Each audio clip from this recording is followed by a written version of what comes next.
Wheatfield with Cypresses, written by Joe Hayes. Interior Museum Day. Vincent van Gogh's Wheatfield with Cypresses is hung on a wall. Its warm colors sweep loosely and free of care over the canvas.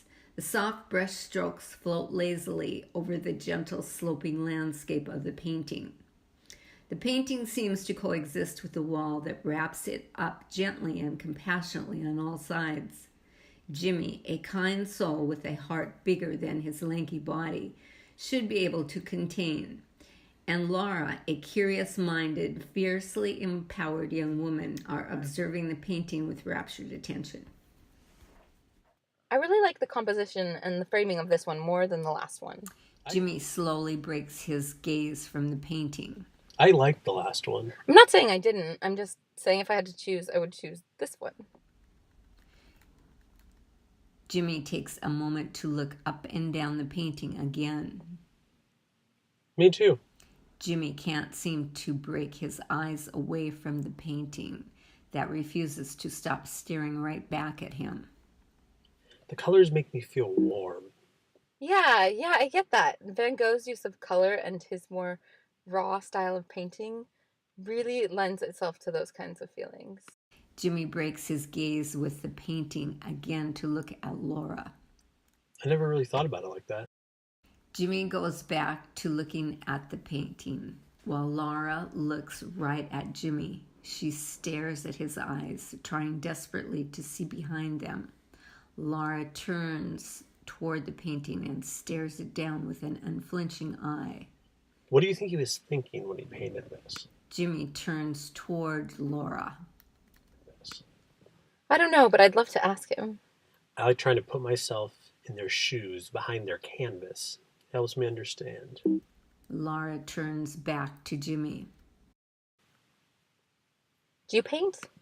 Not anything like this, but it's a good outlet. I wish I could paint, or really anything artsy. People who can do that are so interesting. Oh, you think I'm interesting? Laura turns to look at Jimmy, slightly embarrassed. I mean, yeah, but like think about it. People like you can feel something and then translate it into something that makes other people feel. It's not anything special. Everyone can do it. Some people just do it in different ways, I guess. You're really good at talking. I can't do that. You can explain your feelings to me in a way that I can understand. It's nice. Thanks. They both turn toward the painting, but Jimmy quickly turns back towards Laura. You ready to go? Hold on, you haven't told me how you feel about the painting yet. I did too. I said I like the colors. Yeah, but what about them? They're nice. They're bright. I don't know. I'm not an art critic. Really? What? You weren't even going to try? I don't know what you want me to say. It's a good painting. It makes me feel nice. Go on. Laura looks at Jimmy with inviting eyes. Jimmy looks back at Laura with a smile on his face. It feels warm and inviting. Jimmy looks at Laura as if to see if that was enough.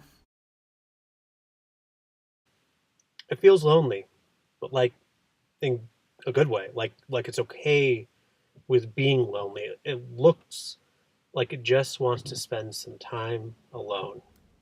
Jimmy and the painting seem to have locked eyes again. But it's not willing to give up enough of itself for anyone to even try to understand it.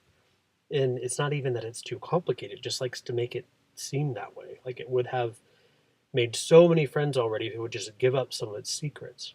But that's the whole beauty of a piece like this. We'll never know why it's so withholding or why it's so brimming with life. Jimmy holds his gaze with the painting. His eyes look soft and welcoming.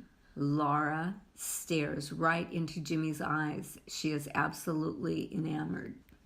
Jimmy turns toward Laura and they lock eyes.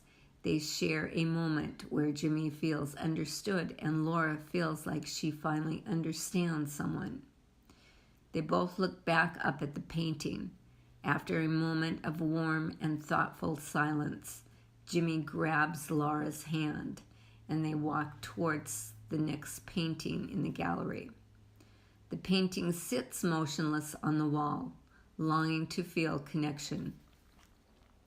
Fade to black.